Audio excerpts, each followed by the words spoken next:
O nosso mundo está cheio de coisas curiosas e impressionantes, algumas delas podem ser bem perigosas, como por exemplo fenômenos naturais que desafiam nossa compreensão. Tendo em conta isto, mostrarei alguns desses eventos fantásticos. Veja agora 7 fenômenos naturais impressionantes. Relâmpago vulcânico. Ninguém sabe exatamente como ocorre o raio vulcânico, mas os cientistas levantam a hipótese de que a separação de cargas é responsável. À medida que o magma ardente, as cinzas e as rochas se chocam com o ar mais frio, as partículas com cargas opostas se separam umas das outras, um raio se forma para equilibrar a distribuição de carga.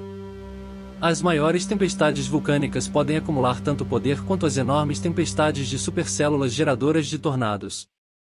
A aurora boreal e a aurora austral. As auroras lançam um brilho estranho sobre as regiões de baixa latitude do Ártico e da Antártica. No Ártico, eles são conhecidos como aurora boreal, ou luzes do norte, enquanto o equivalente antártico é chamado de aurora austral, ou luzes do sul. A exibição assustadora ocorre quando elétrons altamente carregados de ventos solares colidem com a atmosfera da Terra. Os ventos solares fluem do Sol ao longo de linhas de força magnética produzidas pelo núcleo da Terra e refletem nos átomos de oxigênio e nitrogênio quando atingem sua atmosfera superior. As cores produzidas, verde, vermelho, azul ou violeta, dependem de quais átomos os ventos atingem e da altitude onde eles se encontram.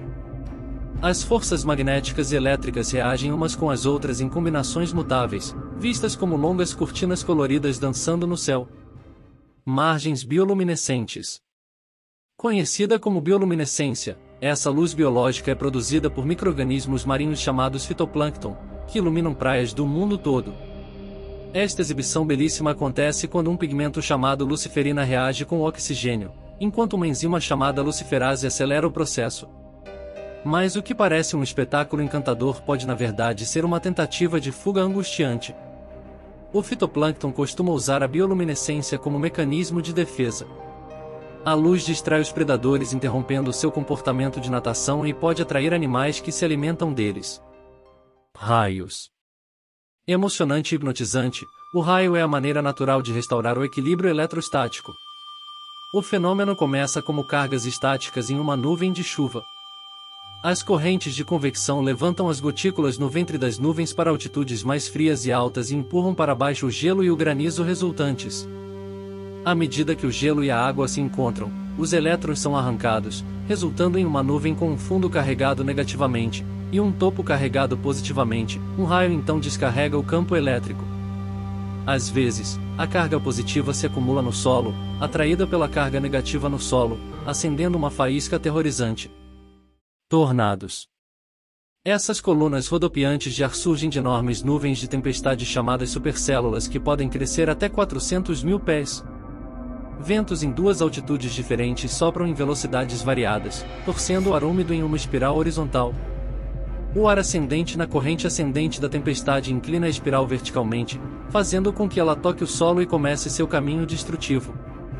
A maioria dos tornados cresce até alguns metros de largura, trazendo chuva, granizo, raios e ventos de até 180 km por hora. Nuvens Mamatus. Se você identificar essas estranhas formações em forma de bolha conhecidas como nuvens Mamatus, considere-se com sorte, elas são extremamente raras. A maioria das nuvens se forma quando o ar sobe, fazendo o ar soprar para cima, mas as nuvens Mamatus são formadas quando o ar desce, fazendo o ar soprar para baixo. Elas são basicamente nuvens de cabeça para baixo. O ar acima e abaixo da nuvem cria um certo tipo de turbulência que transforma as partículas da nuvem em esferas perfeitamente lisas. Mas não fique maravilhado com eles do lado de fora por muito tempo, eles geralmente significam que uma tempestade está se formando. Auréolas solares. Os halos, que também se formam ao redor da Lua, são criados por milhões de cristais de gelo em nuvens finas e de alta altitude. Cada cristal atua como um pequeno prisma que se curva e reflete a luz. Os cristais devem ser orientados apenas para que o halo apareça. O velho ditado, o anel ao redor da Lua significa chuva em breve, contém alguma verdade. Halos se formam apenas em nuvens cirrus, que muitas vezes anunciam sistemas de baixa pressão que podem trazer chuva ou neve em poucos dias. Você já presenciou algum desses eventos?